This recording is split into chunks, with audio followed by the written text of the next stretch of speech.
Good morning students. Class 9th का chemistry का third chapter atom and molecules नया chapter start कर रहा हूँ। काफी इंपॉर्टेंट चैप्टर है और इस चैप्टर की इंपॉर्टेंस ऐसे समझिए कि क्लास 11th या 12th 10th के लिए ये बेस है। बहुत सारी चीजें अब इसमें आपको बेसिक मिलेंगे। Molar mass, mole, number of atoms, ions, Dalton's atomic theory, law of constant proportion, law of conservation of mass, ये सारे इंपॉर्टेंट टॉपिक इस चैप्टर में मिलेंगे। तो you can say it is a important chapter some basic chemistry. एक तरह से समझ लीजिए कि केमिस्ट्री का बेस है ये। तो सबसे पहले हम लोग स्टार्ट करते हैं law of chemical combination. Law of chemical combination क्या है? केमिकल कॉम्बिनेशन नाम ही है केमिकल एंड कॉम्बिनेशन, मतलब जहां हम केमिकल को कंबाइन कर रहे हैं।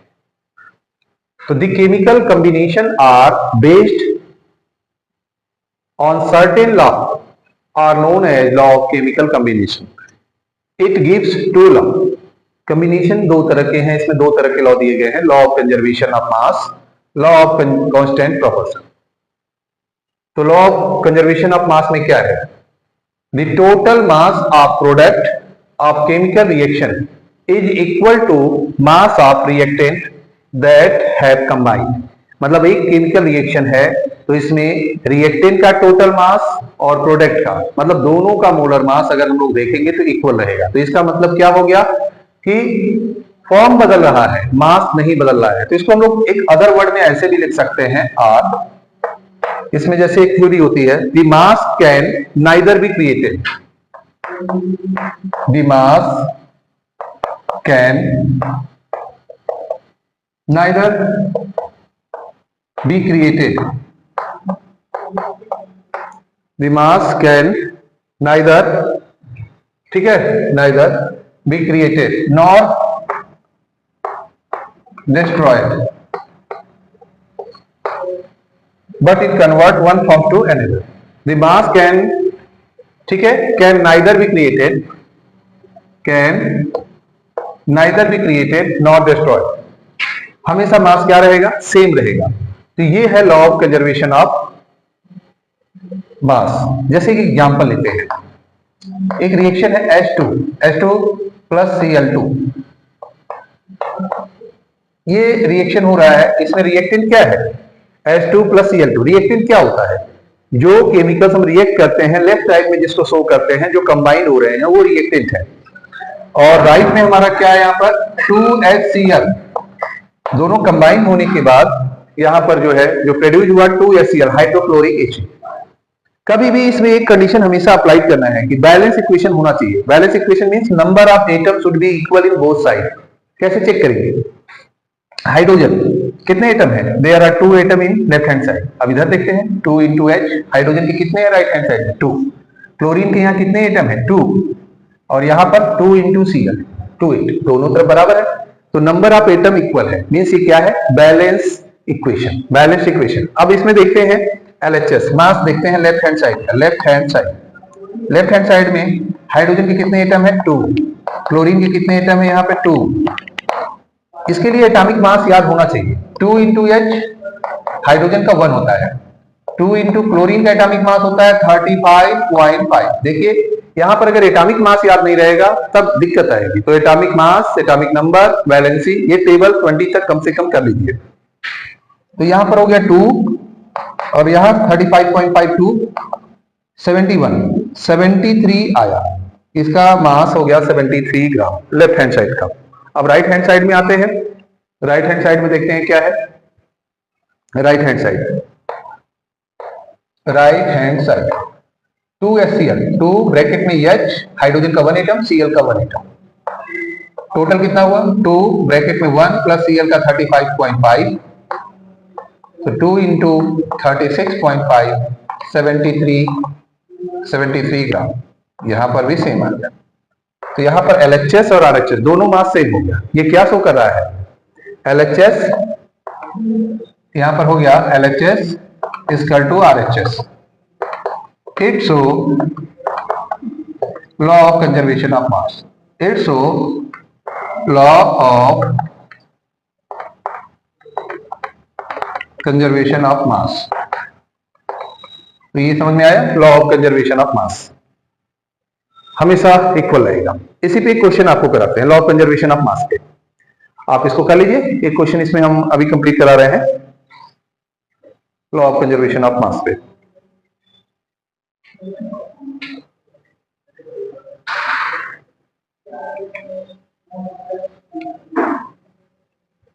क्या है क्वेश्चन? 6.3 ग्राम क्वेश्चन है। 6.3 gram sodium carbonate, 6.3 gram sodium carbonate, 6.3 gram sodium carbonate are added 15 gram ethanoic acid, 15 gram ethanoic acid,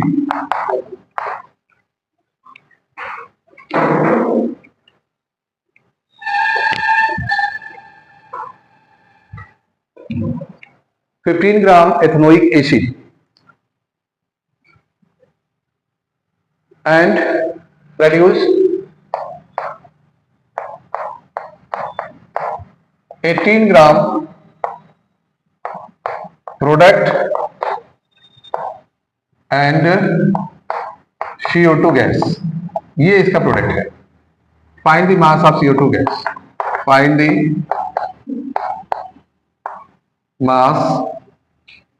mass of CO2 gas. कैसे निकालेंगे? How can you find? बहुत इजी है। सबसे पहले हम लोग यहां पर देखते हैं, सोल्यूशन सॉल्व करते हैं। इसको भी मैं इरेज कर दे रहा हूं, law of conservation of mass को।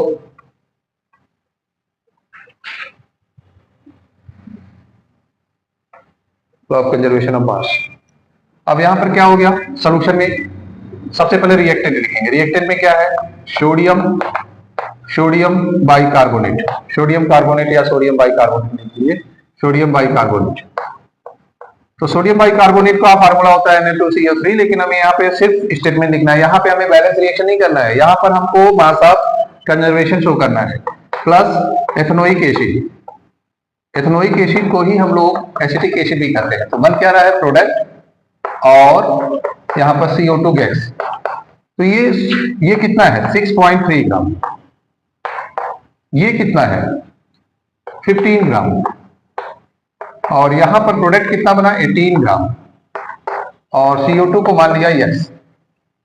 निकालेंगे 6.3 gram plus 15 gram equal to 18 gram plus x। तो क्या होगा?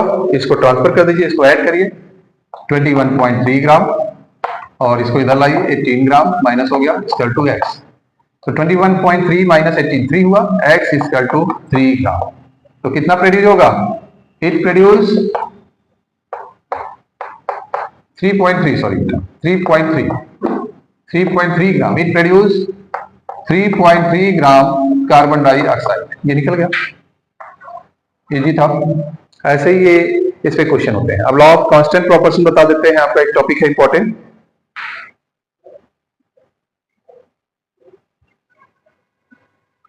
Law of constant proportion. Law of constant proportion में क्या होता है? अ प्योर केमिकल कंपाउंड, इसको इरेज कर देते हैं।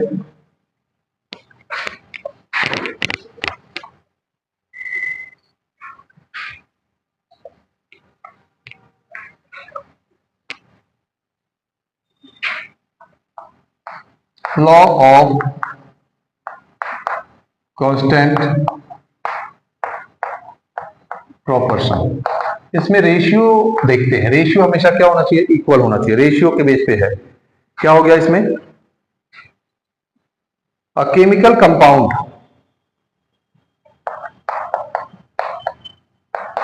ए केमिकल कंपाउंड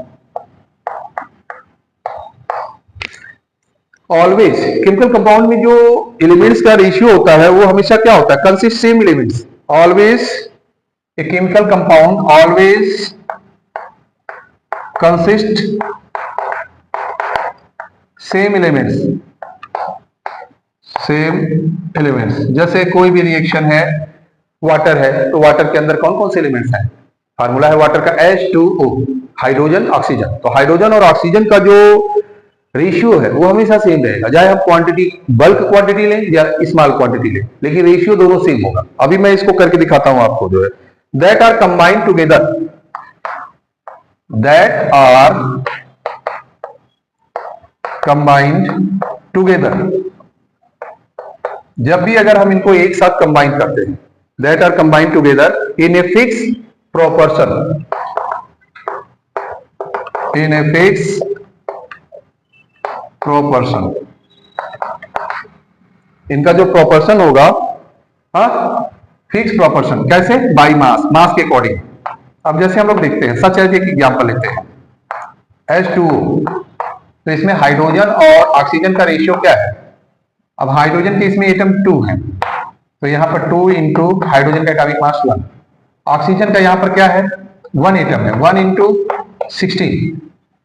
तो हमारा वेट क्या आया? 2 और यहां पर आ गया 16।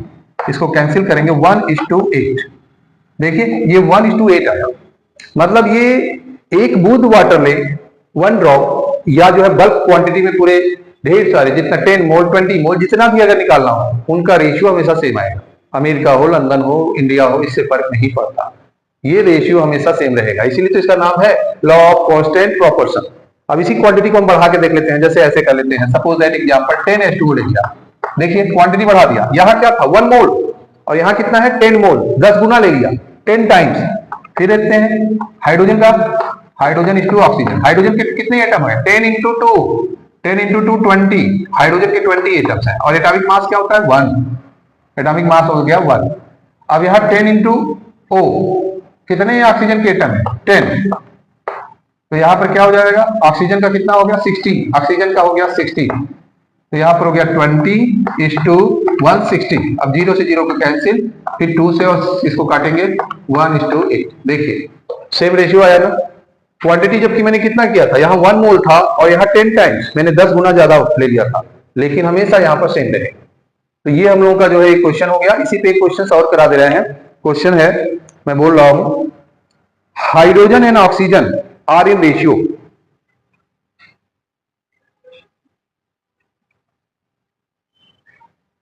ये देख लीजिए, एक क्वेश्चन इरेज कर रहे हैं। अब यहां पर एग्जांपल के बाद एक एग्जांपल क्वेश्चन ले रहे हैं। क्वेश्चन है, hydrogen and oxygen, hydrogen and oxygen are in ratio 1:2, are in ratio 1:8। If hydrogen की क्वांटिटी इसमें क्या मान लेते हैं? If water, find the mass of oxygen if required completely 4 gram hydrogen. Find the mass of oxygen if hydrogen is equal to 4. तो कैसे check करते हैं? तो चेक करेंगे, यहां पर हाइड्रोजन और ऑक्सीजन का रेशियो है 1:8, तो 1/8 हो गया। अब अगर हम लोग हाइड्रोजन का मान लेते हैं 4 ग्राम और इसका मान लेते हैं ये x, तो क्रॉस मल्टीप्लाई कर दो, x और 1 हो जाए 32। तो ये हमारा क्या हो गया? ये हाइड्रोजन था और ये ऑक्सीजन था, तो हमारा हाइड्रोजन का 1 और 8। अगर हाइड्रोजन 4 लिया तो ऑक्सीजन कितना होगा? x 32 का। ये क्वेश्चन इससे निकल गया। अब एक और क्वेश्चन बता दे रहे हैं। आज का टॉपिक यही तक कराएंगे, कुछ और मास, मोलर मास के बारे में भी बताएंगे टॉपिक। ये जो क्वेश्चन हम बताने जा रहे हैं एनसीईआरटी का क्वेश्चन है और काफी इंपॉर्टेंट है, कई एग्जामिनेशन में पूछा भी जा जाता है। 0.24 ग्राम एग्जांपल है, 0.24 gram sample of compound, sample of compound. आप किस चीज का एक कंपाउंड है? हाँ, इसके अंदर क्या है? हैविंग बोरान कंपाउंड, इसके अंदर बोरान और ऑक्सीजन है, having boron and oxygen, boron and oxygen. कितने मास में है? इट कंटेन 0.096 ग्राम एंड 0.144 ग्राम। ये इनका परसेंटेज दे दिया गया है। अब क्या करना है? Calculate percentage composition, calculate percentage composition. कैसे निकालते हैं परसेंटेज कंपोजिशन? तो इसके लिए एक सिंपल फार्मूला यूज करते हैं हम लोग, परसेंटेज ऑफ बोरान निकालते हैं, परसेंटेज ऑफ बोरान।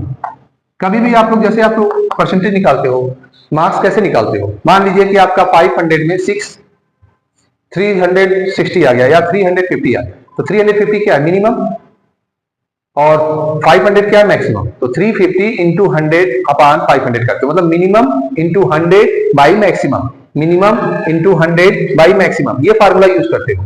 तो मिनिमम यहाँ क्या है, बोरान है। बोरान कितना है, पहले रीस्टेटमेंट लिख दें। बोरान हो गया हमारा इसमें 0.096 ग्राम, ऑक्सीजन है हमारा, ऑक्सीजन है इसमें 0.144 ग्राम और कंपाउंड है 0.24 ग्राम। ठीक है, तो यहां पर क्या होगा, boron, mass of boron, mass of boron into 100 upon mass of compound, mass of compound. तो कैसे निकालेंगे, बोरान का क्या है 0.096 इंटू 100 और कंपाउंड का है 0.24। देखिए डेसिमल से बहुत लोगों को प्रॉब्लम होती है, डेसिमल हटाने का आसान तरीका, यहाँ 3 प्लेस है या 2 प्लेस है, पहले तो 100 का मल्टीप्लाई करिए, 100 का मल्टीप्लाई करते हैं 2 प्लेस डेसिमल इधर जाएगा, तो कितना हो जाएगा 9.6 और नीचे बचेगा 0.24। क्या करेंगे, डेसिमल हटा दीजिए, 100 का मल्टीप्लाई करिए 960 हो जाएगा और यहाँ 24, डेसिमल हाथ गया 24 4 जा और 0 40%। ऐसे ही अगर परसेंटेज निकालेंगे, परसेंटेज ऑफ ऑक्सीजन, तो ऑक्सीजन का मास क्या है, mass of oxygen 0.144 into 100 upon mass of compound 0.24, 100 का मल्टीप्लाई करेंगे इसमें 14.4 और यहाँ पर 0.2, डेसिमल हटाने के लिए 100 का मल्टीप्लाई करिए और नीचे 24, 60% निकल गया। तो इस तरह से ये क्वेश्चन काफी इंपॉर्टेंट है, बहुत पूछा जाता है। तो ये क्वेश्चन हो गया है, कुछ इंपॉर्टेंट टर्म्स बता देते हैं, जैसे मोलर मास कैसे निकालते हैं, गिवन मास कैसे निकालते हैं। तो ये चीजें जो है आपका जो है टॉपिक में हेल्प करेगा, क्योंकि मोलर मास अगर आपको नहीं आता निकालने तो दिक्कत होगा।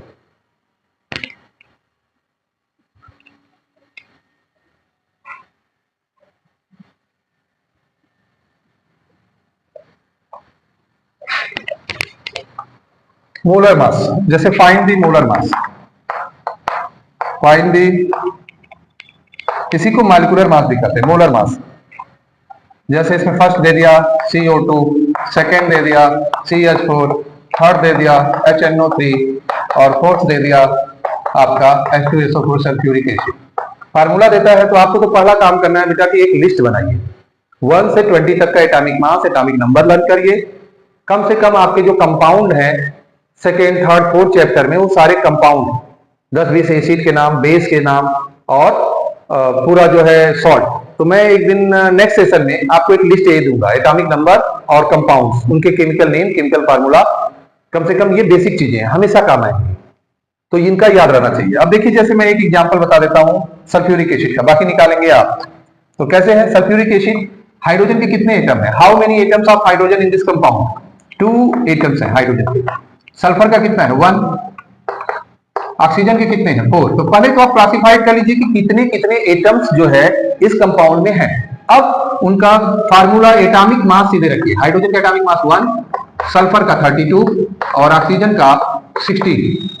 तो अब क्या हो जाएगा यहाँ पर 2 32 64 98, इसका यूनिट हम म्यू से दिखा सकते हैं। तो ये मोलर मास है, ये हर जगह काम आएगा, इसमें ये इंपॉर्टेंट टॉपिक है। जब आप मोल निकालोगे तब भी जरूरत पड़ेगी, नंबर ऑफ आयंस निकालोगे तब भी जरूरत पड़ेगी, आपको जो है लॉ ऑफ कंजर्वेशन ऑफ मास जब करना होगा वहां भी रिक्वायरमेंट होगी। तो एटॉमिक मास, एटॉमिक नंबर 20 तक याद रखिए, इसके अलावा जो है मोलर मास निकालने की टेक्निक। तो प्रैक्टिस आज इतना करते रहिए और दशहरा एंजॉय करिए। अब दशहरे के बाद नेक्स्ट सेशन लेंगे। हैप्पी दशहरा।